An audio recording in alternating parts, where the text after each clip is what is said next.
Exodus 34. The new stone tablets.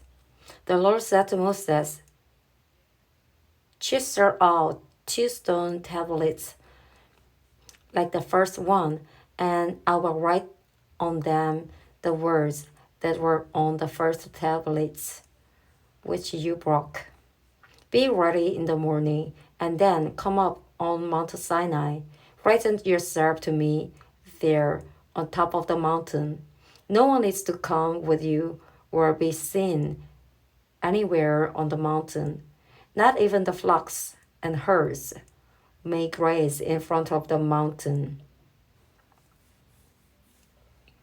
So Moses chiseled out 2 stone tablets like the first ones and went up Mount Sinai early in the morning, as the Lord had commanded him. And he carried the 2 stone tablets in his hands. Then the Lord came down in the cloud and stood there with him and proclaimed his name, the Lord. And he passed in front of Moses, proclaiming, the Lord, the compassionate and glorious God, slow to anger, abounding in love and faithfulness, maintaining love to thousands, and forgiving wickedness, rebellion, and sin. Yet he does not leave the guilty unpunished. He punishes the children and their children for the sin of their parents to the third and fourth generation. Moses bowed to the ground at once and worshipped. Lord, he said, if I have found favor in your eyes, then let the Lord go with us. Although this is a stiff-necked people, forgive our wickedness and our sin, and take us as your inheritance. Then the Lord said, I am making a covenant with you. Before all your people, I will do wonders never before done in any nation in all the world. The people you live among will see how awesome is the work that the Lord will do for you. Obey what I command you today. I will drive out before you the Amorites, Canaanites, Hittites, Perizzites, Hivites, and Jebusites. Be careful not to make a treaty with those who live in the land where you are going, and they will be a snare among you. Break down their altars, smash their sacred stones, and cut down their Asherah poles. Do not worship any other god, for the Lord, whose name is jealous, is a jealous God. Be careful not to make a treaty with those who live in the land, for when they prostitute themselves to their gods and sacrifice to them, they will invite you and you will eat their sacrifices. And when you choose some of their daughters as wives for your sons, and those daughters prostitute themselves to their gods, they will lead your sons to do the same. Do not make any idols. Celebrate the festival of unleavened bread. For 7 days eat bread made without yeast, as I commanded you.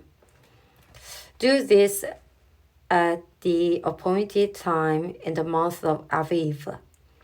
For in that month you came out of Egypt.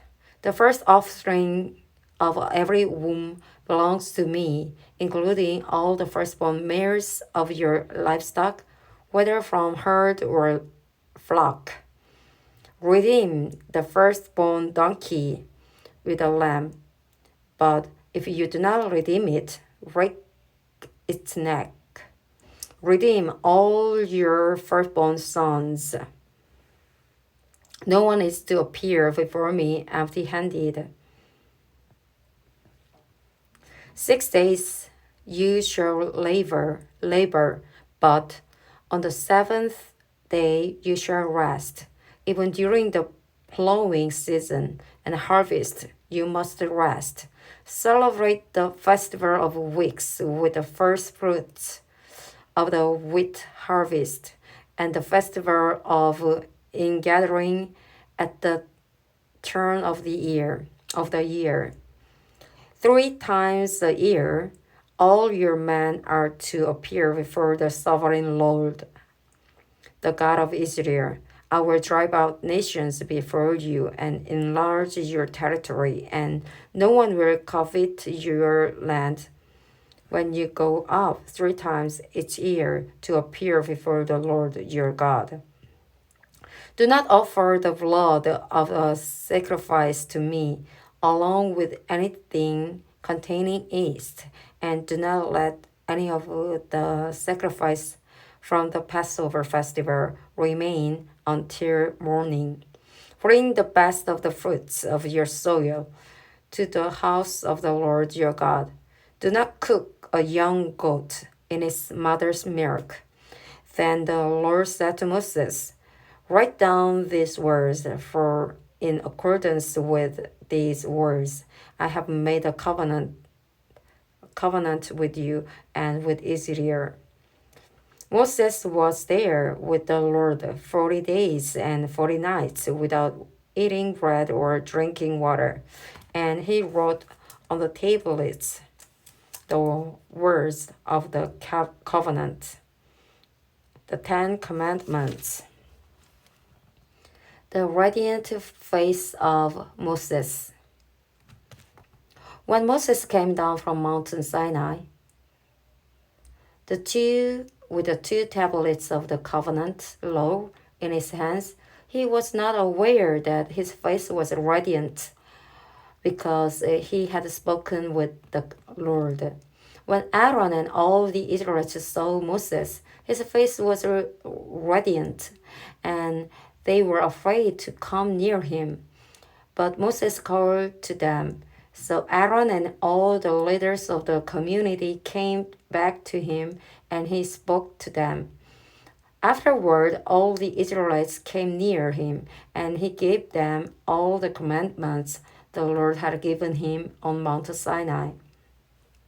When Moses finished speaking to them, he put a veil over his face. But whenever he entered the Lord's presence to speak with him, he removed the veil until he came out. And when he came out and told the Israelites what he had been commanded, they saw that his face was radiant. Then Moses would put the veil back over his face until he went in to speak with the Lord.